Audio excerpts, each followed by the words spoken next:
Sampai saudara-saudaraku yang terkasih dalam Tuhan, aku bernama Stel Jaya. Dalam judul renungan topikku kali ini membawakan tema kemurahan hati. Katanya ada salah satu sumber yang berkata asal kata dari murah hati artinya itu mau berbagi. Lawan katanya dari murah hati adalah egois, tamak, serakah. Murah hati bukan selalu berarti memberikan materi pada orang lain katanya ya. Nah ini menurut yang lain lagi, bukan dari asal katanya. Murah hati juga masih sangat mungkin dilakukan bagi aku yang adalah seorang guru les bahasa Mandarin, guru di sekolah atau semi privat gitu. Untuk melakukan hal-hal yang kecil yang mampu aku lakukan, contohnya apa sih kak? Katanya ada yang nanya buah roh kemurahan hati itu maksudnya apa, bagaimana? Aku belajar bahwa misalnya memberikan motivasi, semangat, ataupun dukungan pada teman, orang dekat kita itu juga disebut murah hati. Meluangkan waktu bagi teman yang sedang butuh untuk didengarkan. Maksudnya kejadian sehari-harinya dia, walaupun aku sendiri nggak harus kasih solusi, tapi didengerin saran-saran atau jadi pendengar yang baik aja itu sudah berbagi kemurahan hati soal waktu, peduli gitu ya. Perhatian atau saran juga gitu pada teman-teman. Berbagi ilmu dan talenta dengan semangat melayani juga termasuk murah hati. Bahkan ikut keluar tenaga, misalnya bantu beres-beres konsumsi. Kalau setelah acara workshop atau seminar yang diadain di aula-aula gereja zaman dulu tuh, misalnya ada makanan gratisnya, konsumsi gratisnya itu sehari-harinya piring-piring plastik apa gitu diberesin setelah acara, kalau bersedia aja, nggak disuruh sih sebenarnya. Aku juga bisa berbagi perhatian dengan sesamaku dengan segi berdoa sebisanya, membagikan kebaikan bagi orang lain. Misalnya untuk keselamatan jiwa-jiwa yang akunya sendiri tidak kenal, misalnya jiwa-jiwa itu yang di lain negara ataupun segala umur, ataupun jiwa-jiwanya itu selama dia hidup aku nggak kenal dia gitu. Jadi sebenarnya kemurahan hati itu sendiri juga dilandasi dengan rasa peduli dan simpati, bukannya kasih yang pura-pura gitu, bukannya formalitas, misalnya bukan hanya kewajiban. Misalnya mendoakan jiwa-jiwa di api penyucian. Dengan begitu menjalin relasi. Nanti kalau misalnya jiwa-jiwanya itu ketemu dengan aku nih sebagai pendoanya di surga, jadi seperti ada kekerabatan, persaudaraan. Nah gitu, indahnya membangun relasi persahabatan dengan yang tidak dikenal. Saudara seiman maksudnya dibilangnya.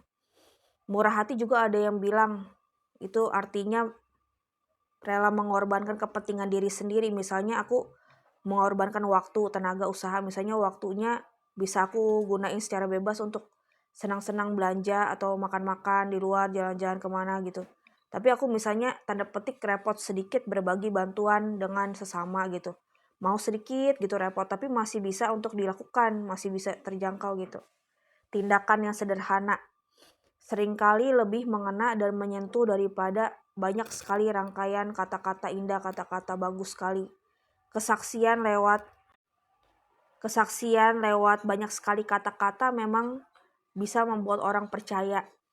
Tetapi kasih melalui tindakan nyata itu adalah suatu bukti dari mengasihi. Jadi nggak usah bilang aku mengasihimu, Yesus mengasihimu, Tuhan baik sekali apa. Tapi seolah-olah kami berbagi, misalnya maksudnya di mana di organisasinya berbagi bantuan ke sesamanya, tapi nggak harus bilang aku mengasihimu saudara seiman apa gitu. Tapi itu seperti udah ungkapan kasih dalam bentuk perbuatan gitu. Murah hati, ada juga yang bilang dari artinya itu ya, ada katanya murah hati itu kak katanya nggak perhitungan, nggak pelit, nggak terlalu prinsip untung rugi. Misalnya aku udah ngasih bantuan dia ke apa aja, aku balasinnya kan dia apa gitu. Misalnya dia nggak terlalu akrab banget, tapi manusianya kesesamanya rela memberi bantuan yang pertamanya gitu. Dilandaskan dengan asas kasih katanya. Buah roh kemurahan hati ini dilandaskan oleh asas kasih yang tanpa pamrih. Bantuannya memberikannya itu dengan tulus ikhlas tanpa mau dilihat orang, dibicarakan orang dia tuh baik karena begini-begini gitu.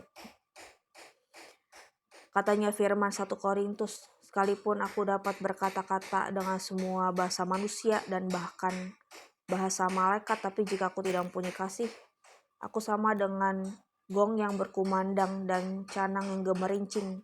Sekalipun aku punya karunia untuk bernubuat dan aku mengetahui segala rahasia dan memiliki seluruh pengetahuan, dan sekalipun aku memiliki iman yang sempurna untuk memindahkan gunung, tapi jika aku tidak punya kasih, aku sama sekali tidak berguna.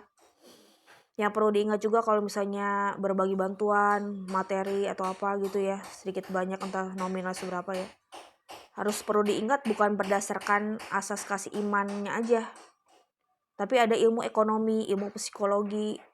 Bukan yang ngasih apapun juga saking murah hatinya, royal banget gitu, lupa dengan logika. Takutnya malah dimanfaatin orang atau apa gitu ya, maaf ya.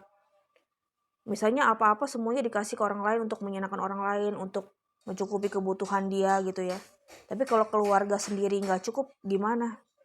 Jadi kalau dalam spiritualitas Santo Mikael juga penting untuk mengelola Efesus 6 itu, perlengkapan rohani, itu baju jirah keadilan. Baju jirah keadilan sejauh mana kira-kiranya sih, nggak sampai tepat banget nominalnya, tapi kira-kiranya berapa persen dari penghasilan untuk dikasih ke nominal yang berapa atau makanan tuh porsi yang berapa gitu. Nggak kurang nggak lebih, tapi adil. Adil itu berarti nggak kurang nggak lebih, tapi pantas pasnya emang kira-kiranya segitulah gitu di perkiraannya. Terakhir katanya ini udah mau menjelang penutup ya. Lukas 6 ayat 36. Hendaklah kamu murah hati sama seperti Bapamu adalah murah hati. Jadi Allah Bapa di surga kita itu kan baik, katanya homilinya Misa Kawili Fidelis Ewili itu, Bapakku baik katanya. Yang benar yang waras. Bukan menyelam, tenggelam selama-lamanya, menyelam selama-lamanya. Terus udah gitu juga aku inget jadinya dengan teladan Allah Bapa di surga yang baik, manusia di dunia nyatanya jadi bisa bermurah hati karena ada contoh-contoh teladan yang baik. Misalnya ada good exemplary saint Expedite kan, Holy Roman Warrior apa gitu. Jadi di dunia nyata di persekutuan para kudus sudah banyak tuh yang Saint Cayetanus berbagi sama yang membutuhkan, jadi donatur, di mencari donasi untuk orang pekerja diberdayakan gitu ya. Terus udah gitu Pak Gabriel Manik yang dicalonkan jadi beato dari ASA Indonesia, yang tanda pengenalnya asli dari Indonesia, Pak Gabriel Manik ya.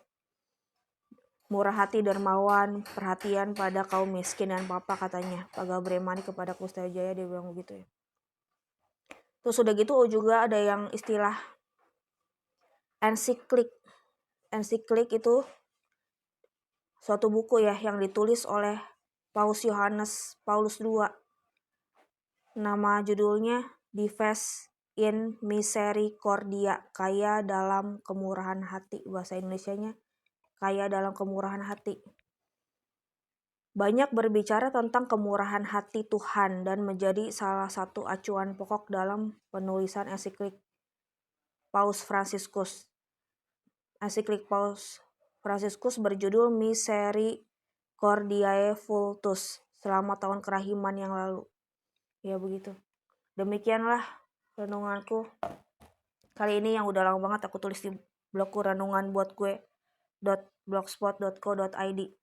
Sampai di sini dulu ya. Semoga bermanfaat bagi kita semua, berkah dalam. Semoga Tuhan Yesusnya memberkati kita semua. Amin. Dan Bapa dan Putra dan Roh Kudus. Amin.